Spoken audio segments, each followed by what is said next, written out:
Salut les randonneuses, salut les randonneurs et salut les amis de Rive 54.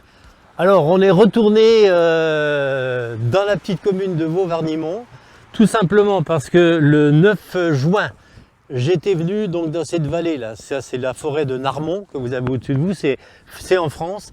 Et puis on avait commencé à trouver la source du Coulmy. Et puis je vous avais dit allègrement, oh vous inquiétez pas, il y a 7 km 600, on va faire ça dans la matinée. Eh ben, on s'est bien trompé. Tout simplement parce que le petit Coulmy, il part donc d'où on avait sa source, il redescend, il arrive à l'entrée de Vaux, mais toute cette partie là-bas qui est en dessous de Narmont, eh ben, c'est incroyable la difficulté que l'on a eue pour pouvoir accéder aux ruines de la mine du Coulmy. Donc aujourd'hui, j'ai décidé de repartir de Vaux-Varnimont pour là, cette fois-ci, j'espère, continuer et vous arriver au bout sur les marais de la Cussinière, on verra bien. Alors cet endroit, vous avez donc ce petit ruisseau que je vous avais cité la dernière fois, qui descend, et que vous voyez au niveau où il y a les vaches là. Vous voyez, alors c'est un petit ruisseau qui arrive juste à l'entrée de Vaux. Donc on va pouvoir le considérer comme un affluent du ruisseau du Coulmy. C'est un petit affluent, mais vous verrez qu'il y en a plein partout. Vaux, on descendra après dans le village, parce que là aussi, derrière vous, toute la crête, la ligne de crête que vous voyez, c'est la frontière avec la Belgique, la frontière belge. Alors je vous donnerai quelques anecdotes parce que je l'ai fait pour retrouver les bornes frontières. C'est pas évident, je sais pas comment ils pouvaient faire. Allez, on va maintenant redescendre donc à l'entrée de Vaux. Voilà, donc on est à l'entrée de Vaux-Varnimont et puis donc le Coulmy vient de là-bas, il y a un petit étang avec un chalet qui appartient à un propriétaire privé. Et voilà donc le Coulmy qui rentre dans Vaux-Varnimont. On va le retrouver un peu plus loin, vous verrez, il traverse tout le village pratiquement jusqu'à un étang qu'on va vous montrer tout à l'heure. Alors j'ai retrouvé donc le sentier balisé, mais voilà quoi. Ils sont malheureusement dans un triste état, comme beaucoup de choses dans la vie. Mais enfin ça fait mal au cœur de savoir qu'on en a des merveilleux sentiers et puis voilà dans l'état où ils sont. Bon, je ne peux pas le remettre puisqu'il est cassé. Donc tout à l'heure nous étions dans le petit chemin là-bas qui descend depuis l'étang de pêche et on est maintenant à l'entrée du village de Vaux. On a vu où le Coulmy rentre dans Vaux et puis donc cette vallée que l'on a fait l'autre jour. On n'y retournera pas, il y a trop d'herbe et puis surtout il y a des tiques, alors il faut quand même se méfier. Il faut se méfier. Alors comme la signalisation des chemins balisés, elle est dans un très mauvais état, fiez-vous à cette stèle là, vous allez faire donc toute la vallée du Coulmy jusqu'à sa source. Mais bon, je vous dis, la partie que l'on a faite l'autre jour, elle est quand même inextricable avec des chemins qui ont pratiquement disparu.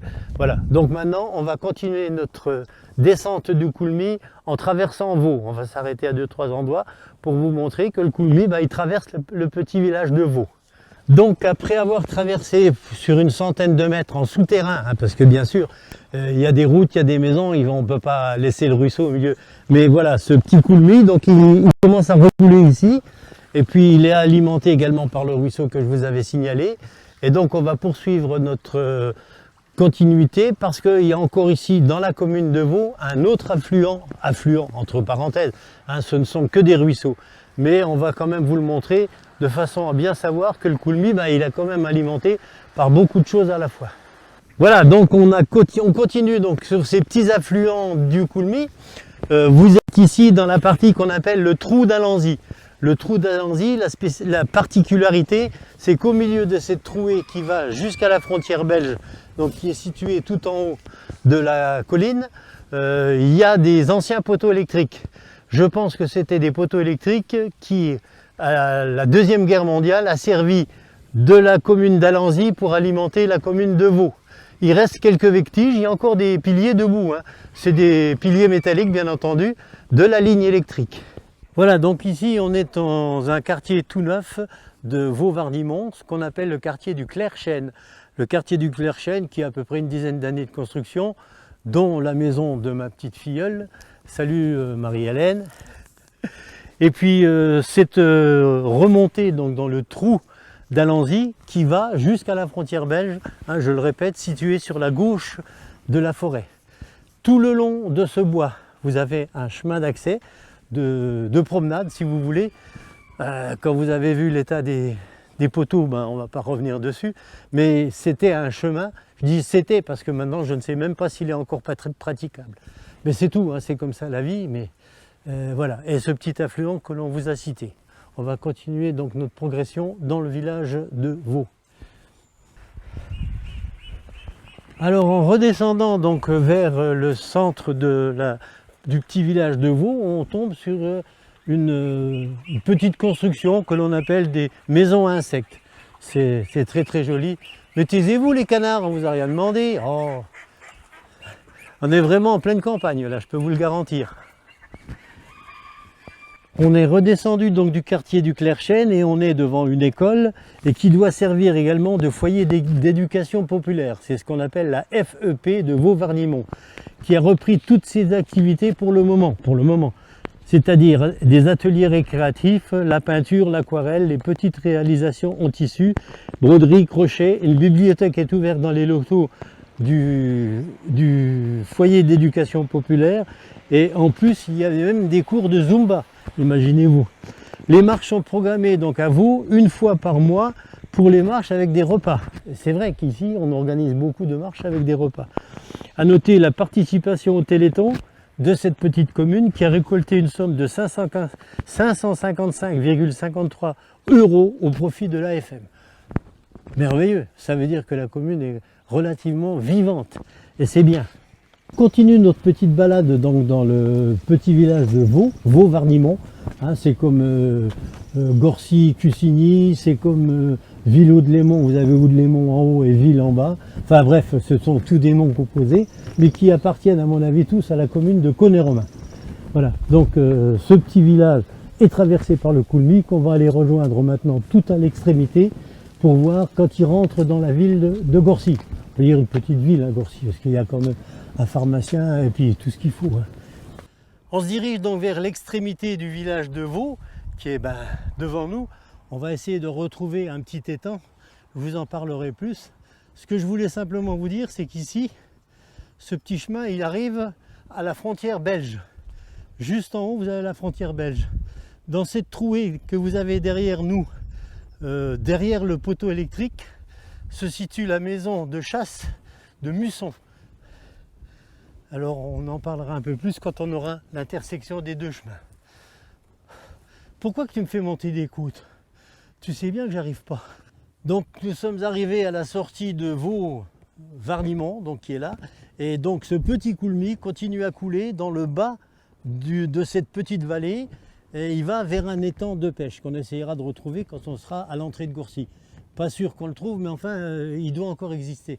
Alors quand je pense que, pareil, hein, on revient toujours à l'ancien temps, tous ces chemins d'accès, il n'y avait aucune maison auparavant, à part le petit village, mais toutes les constructions se sont faites autour, et vous verrez à Gorcy, c'est encore pire.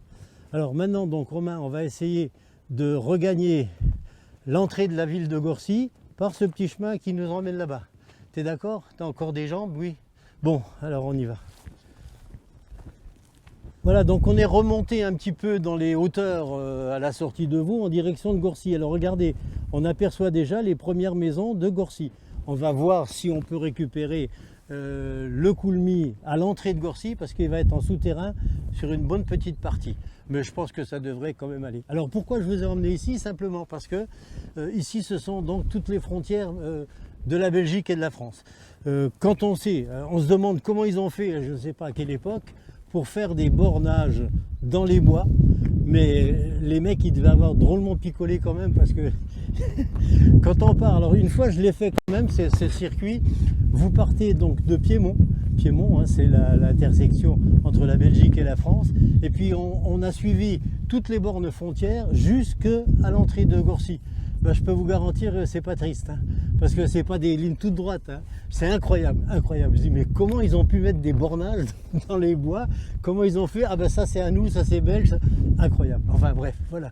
Et donc je vous disais tout à l'heure, tout au fond de cette vallée, vous remontez donc sur la baraque de chasse qui est au-dessus de Musson, hein, avec le chemin des cavaliers qui fait tout le bois pour rejoindre le bois de Narmont que vous avez tout au fond là-bas.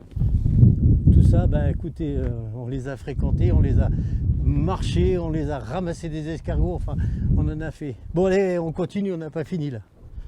Voilà, donc on est ici au niveau de l'ancien étang de pêche de la ville de Gorcy. Écoutez voir, un petit peu déçu parce que je pensais qu'il en restait une partie. D'après les renseignements que j'avais sur internet, on avait vu qu'il restait une petite partie de l'étang. Mais non, on vient de croiser quelqu'un qui nous a bien expliqué que tout ça maintenant, ça a été recouvert par la végétation d'une part et canalisé. Mais on le retrouve à la sortie, le Coulmy. Donc on va pouvoir continuer son chemin vers Gorcy. Alors ce qui subsiste donc de l'étang et puis du petit Coulmy, le voilà. Ça, ce sont des constructions très très anciennes qui existent depuis des lustres, on va dire, et qui sont toujours en place actuellement. Et on entend bien quand même que le Coulmy, qui auparavant venait donc de l'étang, arrive ici et on a un petit peu plus loin, encore une fois, des vestiges de la construction d'un petit pont où passait le Coulmy. En suivant donc le cours, toujours du Coulmy, comme je vous ai dit, voilà encore une construction très ancienne qui mériterait d'être remise un petit peu, non pas en état, mais de la faire apparaître, de savoir qu'il y avait un patrimoine qui existait sur la descente du Coulmy pour éviter les inondations, parce que quand ça pleut fort, des gros orages, le Coulmy il déborde. Voilà, il y a cette canalisation et on va le retrouver maintenant à l'entrée de Gorcy, pour vous montrer que à partir de Gorcy, sur on va dire 500-600 mètres et un peu plus, il devient souterrain. Voilà, on continue Romain. Voilà, on arrive maintenant donc à l'entrée de Gorcy, avec l'usine bien sûr, l'ancienne usine métallurgique de Gorcy. Et on va donc retrouver maintenant pour une dernière fois dans toute la traversée de cette vallée, le Coulmy au niveau de son passage souterrain à l'entrée de Gorcy. À cet endroit-là, vous avez donc le petit Coulmy qui rentre au souterrain pour traverser d'une part la route qui arrive à Gorcy et d'autre part une partie de la ville de Gorcy. Voilà, c'est ici que se trouvent donc les chemins. Avant donc de rentrer dans Gorcy, je vous emmène et vous montrer que tout cet endroit-là, c'était un crassier, le crassier de l'usine métallurgique de Gorcy. Tout ça, c'était... Bon, alors bien sûr, encore une fois, la végétation a repris ses droits, tout est envahi. Et je pense que toutes ces petites constructions permettaient auparavant, parce que le Coulmy, il a quand même une paire de fois débordé. Quand il y a des gros orages et tout ce qui descend de toutes les vallées qu'on a vues tout à l'heure, le trou d'Alanzy, la vallée de Narmont, enfin tout ça, et puis le Coulmy, il arrivait à déborder. Donc tout ça, c'était envahi de flotte. Bon, en espérant que ça n'arrive plus, parce que maintenant, tout est bien maîtrisé, je pense, et on verra bien par la suite. On va maintenant vous faire découvrir un autre affluent du petit ruisseau du Coulmy. On arrive à l'extrémité donc du parc Labbé, délimité par toute cette barrière qui clôture le parc Labbé. Et puis on est encore une fois sur un tout petit affluent du Coulmy qu'on appelle le Pariveau. Alors le Pariveau, c'est cette petite source qui vient donc devant nous sur la plaine de Villers-la-Chèvre, qui là aussi il y a des ravins de chaque côté. Et puis voilà, ça a créé le Pariveau. Et on va vous montrer maintenant en redescendant tous les aménagements qui ont été faits sur ce petit cours d'eau pour aménager et puis faire un parc naturel avec un parcours de santé tout autour de moi. Un des premiers aménagements, la porte elle est fermée, mais je vais quand même passer par le toit pour aller me reposer un peu dans la baraque parce que disons, c'est quand même dur, tous les chemins de traverse un peu partout. Enfin voilà, un des premiers aménagements dans ce parcours de santé d'une part, et puis ce parc merveilleux, le parc Labbé de Gorcy. On va aller voir les pancartes là-bas, je ne sais pas ce que c'est qui est marqué après. Alors on arrive à un panneau de signalisation. Bon, est-ce que tu crois que pour aller à Tokyo, 13 259 km, on va y arriver aujourd'hui? Non, je ne crois pas, ça va faire loin. 253 km de Paris, 13 259 km de Brasilia et 7 986 km de Pékin. Bon, on n'y arrivera pas, je vous garantis. Alors là aussi, encore de l'autre côté, Bini, parce que c'est le Cap. Donc le Cap en Afrique du Sud, 12 327 km, Bini 397 km, New York 5 974 et Sydney 16 708 km. Bon, on ne fera pas tout aujourd'hui, c'est trop loin. Voilà, écoutez voir, on commence à avoir un peu mal aux pattes. Mais bon, ça va aller quand même. Alors c'est un petit étang hein, dont on a déjà parlé quand on a visité le parc, avec des truites à l'intérieur du petit bassin qui sont vraiment énormes. C'est beau hein, ici. Ouais, je le répète, on regarde une carpe koi. Elle est belle la jaune là. Ça c'est une carpe koi. Et ça ce sont des truites, regardez, mouchetées, ce sont des truites. Ben, écoutez, elles sont tranquilles, personne ne vient les embêter. Alors, pas de problème. Hein. On continue donc la progression du petit ruisseau du Pariveau. Voilà, regardez un peu, tous ces aménagements, c'est quand même beau hein, dans un petit parc comme ça. C'est merveilleux avec un magnifique petit moulin. Bon, on n'est pas loin de la Hollande, c'est vrai, mais quand même. Hein, tout ça, c'est bien fait, c'est beau. Et on continue pour vous amener jusque maintenant l'entrée du Pariveau dans Gorcy, en souterrain bien entendu. Avant d'entrer dans les parcs du jardin, donc une dernière image du ruisseau du Pariveau qui va rentrer, on va le voir maintenant, dans les jardins du parc. Alors une dernière image donc du ruisseau du Pariveau qui rentre dans les jardins au niveau des grilles, hein, c'est la grille de délimitation de tout le parc Labbé.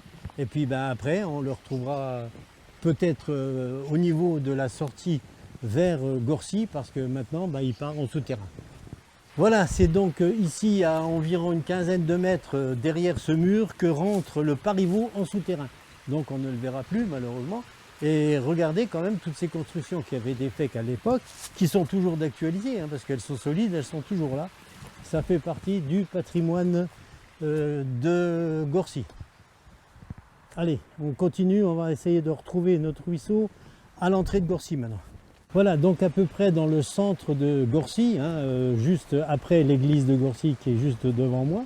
Tous ces passages-là, depuis l'entrée où on a vu tout à l'heure quand ça rentrait sous la route de Gorcy qui mène à Vaud ou alors là, de l'autre côté sur Caunet-Romain. Ici, enfin, on retrouve le Coulmy qui repart le long du stade et puis de la plaine de jeu. Voilà. Alors on voit bien qu'ici bah, c'est tout du souterrain, parce que regardez devant vous, bah, voilà, il n'y a plus de Coulmy. On va faire quelques mètres pour aller jusqu'à l'entrée du stade et puis après on ira un peu plus loin encore. C'est bon, on ne va pas le suivre éternellement, mais on voit bien ici où ça arrive. Voilà, donc on est bien ici à la sortie enfin pas sortie, mais au milieu du village de Gorcy et avec le retour du Coulmy à l'air libre. Il a passé depuis la route jusqu'ici en souterrain, avec bien sûr l'aménagement pour les écoles, des parkings et tout ça. C'est bien. Maintenant, il est en apparent jusque dans la Cussinière. Alors, dans ce parcours, vous avez donc le terrain de football qui est juste de vous à ma gauche.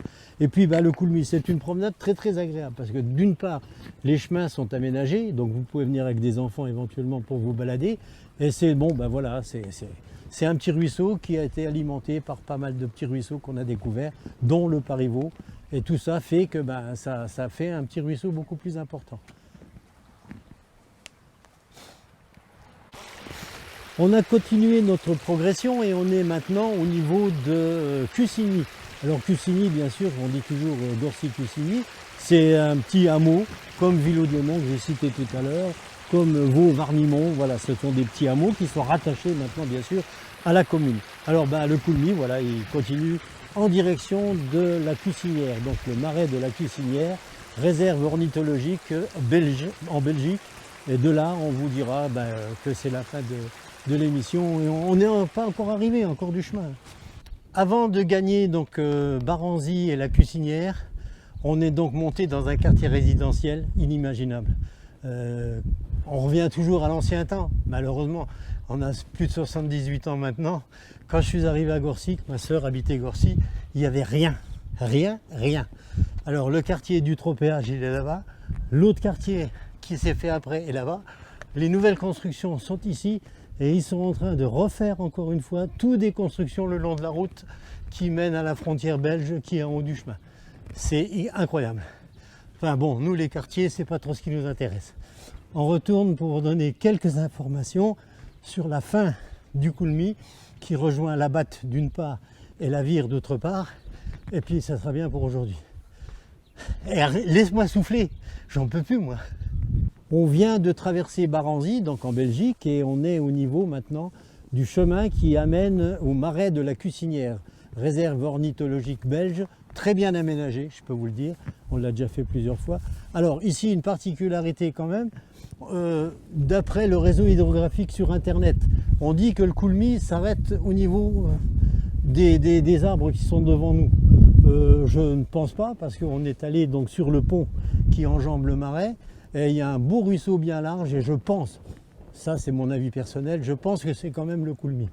Alors la particularité donc de cet endroit, c'est que de Baranzy arrive un autre petit ruisseau qu'on appelle la Batte, qui vient de Musson. Elle remonte un petit peu vers Alanzy, elle revient, et tout le bas de vallée, là, le long de la route où on voit les camions, ça c'est la Batte. Donc la Batte rejoint le Coulmy venant de Longwy et font au niveau de Signol ce qu'on appelle la Vire, qui descend sur Virton bien sûr. Randonneurs, randonneuses et bien amis, chers amis de Rive 54, on va s'arrêter là pour aujourd'hui parce que j'en peux plus. Si, j'en peux encore un peu. À la prochaine, à une prochaine émission. Au revoir.